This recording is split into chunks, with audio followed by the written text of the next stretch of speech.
Patuloy pa rin ang ating pagpapaganda dito sa ating Kubo Cottage. Dito na naman sa kisame at sa terrace ang ating pipinturahan. Bago natin i-apply ang polyurethane top coat ay lilinisin muna natin ang area. Maganda kapag may sarili kang gamit, kahit anong oras pwede mong gamitin.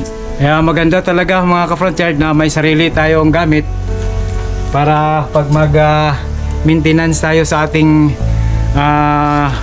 bahay o ating Kubo Cottage ay pwede kahit tayo lang makakasave tayo sa labor.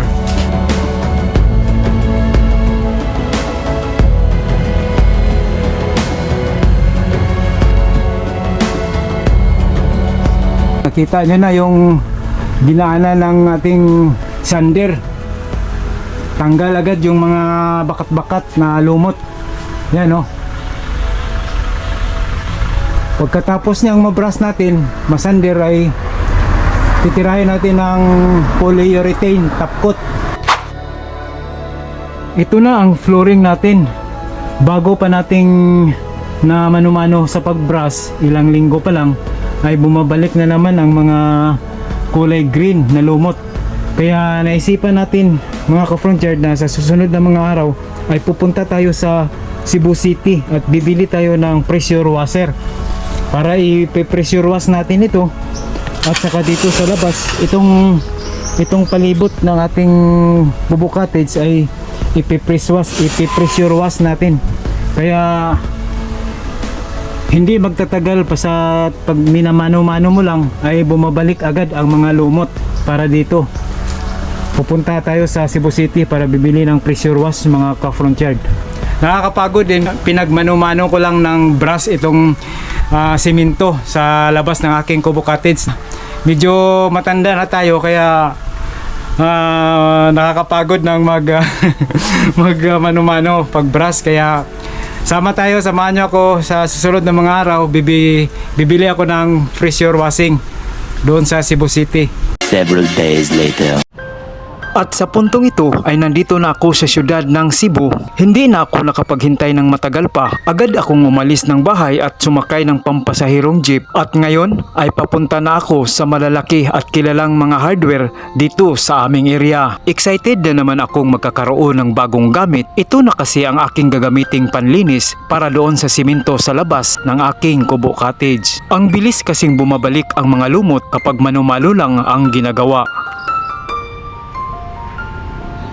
Ngayon ay nandito na ako sa unang hardware na aking pupuntahan. Papasok muna ako dito at magtanong-tanong kung magkano ang presyo ng kanilang pressure washer. Hahanapin ko yung medyo mura at dekalidad. Kaya 3 hardware ang balak kong pupuntahan at ito ang una kong papasukin.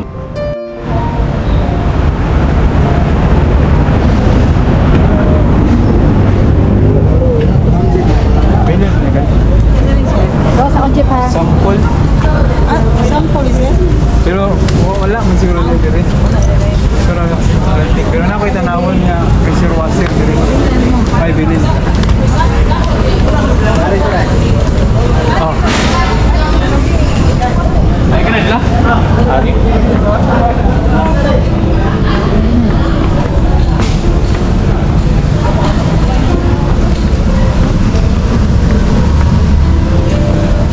Harapit pressure washer ni bay? Pressure washer natin kilit sa. Okay, salamat.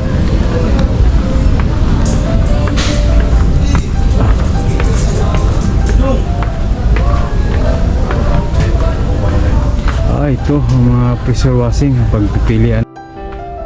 Ito yung mga presyo ng mga pressure washer nila dito mga front yard.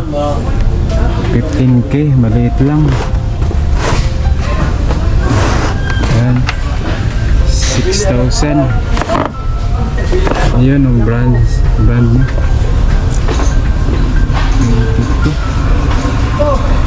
Ito 5,900.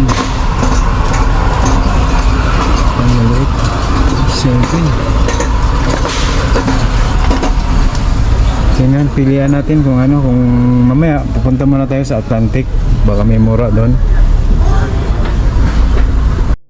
Hindi tayo nagtatagal sa loob, tinitingnan lang natin ang mga presyo at naghahanap tayo ng medyo mura na dekalidad. Wala tayong nagugustuhan, medyo mahal kasi at kapos ang ating budget. At sa puntong ito ay papunta na naman tayo sa ibang hardware. Doon na naman tayo maghahanap at magtatanong sa ating gustong bilhin. Medyo mura at affordable lang sa ating bulsa.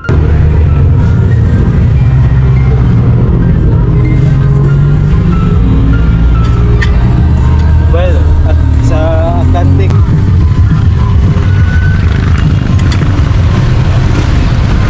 Ito na ang pangalawang hardware na ating pupuntahan. Sana ay dito natin makikita ang ating hinahanap. Dalawa ang bibilhin kong pressure washer para dito sa bahay namin sa Cebu at para doon sa Kubo Cottage.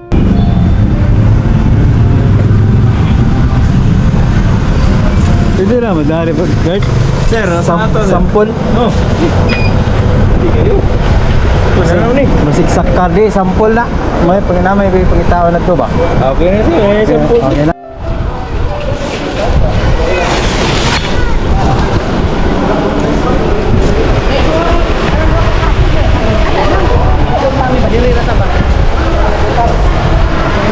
Oh, Lotus.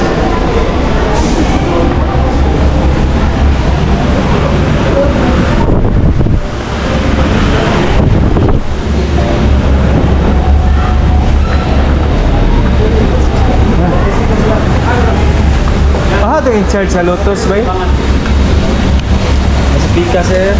Diyan mo ko hindi ko ano na to. Hindi reserve ba? Shout out sa mga shout out sa mga gwapo nga tindero sa Atlantic. Shout out. Kana. Kunin, sila po. Mao nagtutong gahapon ah. Pila ni ka bars gani ang kanya eh? Wait, taas-taasan eh. Basin og di maka testing. Shout out sa mga empleyado diri sa Atlantic oh. Mga gwapong mga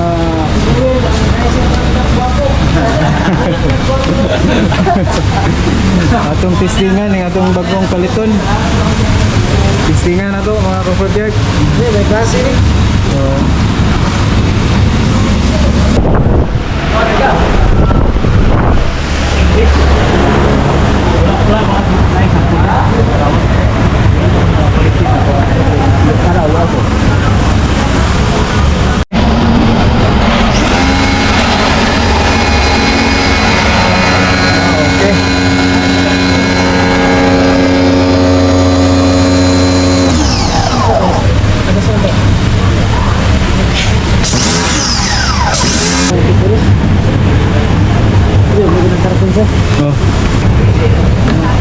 Wala dyan, para sa kasama. Oo, kana.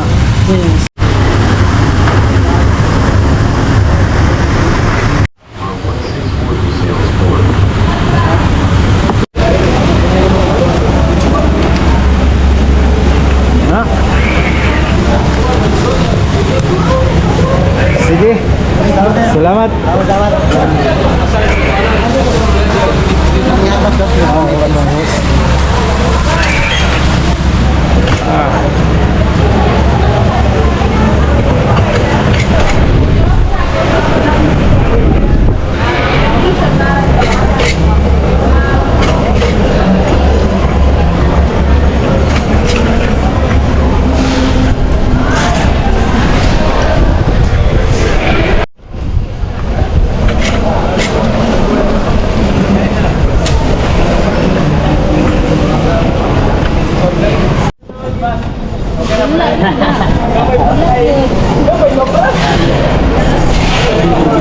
Pila? 3455. Ay, Atlantic card, sir. Wala. Tangan ni pangan sa resibo. Oh, si Joseph. Pangalan ni Joseph.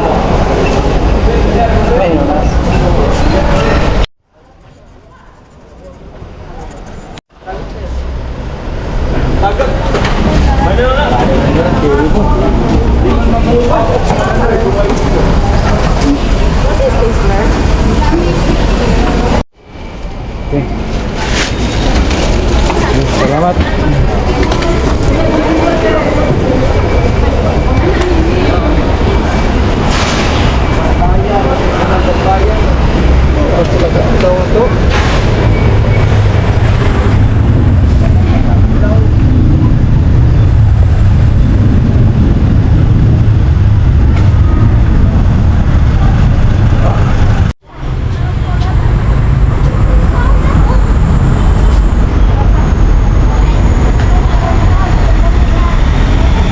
Dito naman ako sa pangatlong hardware bibili ng pangalawang pressure washer para sa Kubo Cottage. Yung una kong nabiling pressure washer ay para dito sa bahay namin sa Cebu. At sa puntong ito ay ito na ang pangalawang pressure washer na aking napili na aking bibilhin. Haro. Masa ni sa carbon gas man ano? Carbon.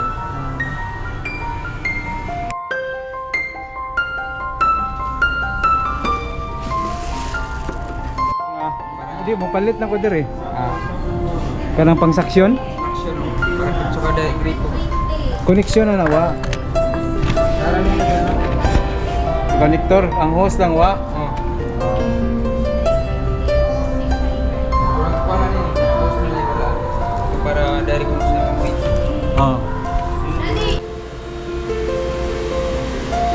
At sa puntong ito, pagkatapos naming sinubukan at wala namang naging problema, ay agad ko nang binayaran. At ngayon ay daladala ko na ang aking gamit at pauwi na ako sa aming bahay. Masaya ako at taos-pusong nagpapasalamat sa Poong May Kapal. At ngayon ay makokontrol ko na at madali ko nang linisin ang mga lumot na tumutubo sa flooring sa labas ng aking Kubo Cottage. At sa puntong ito, ang bitbit ko kanina ay nandito na sa aming isla. Mula dito sa Panggangan Island, Calapi, Bohol. Magandang araw at ito ang front yard ni Joe.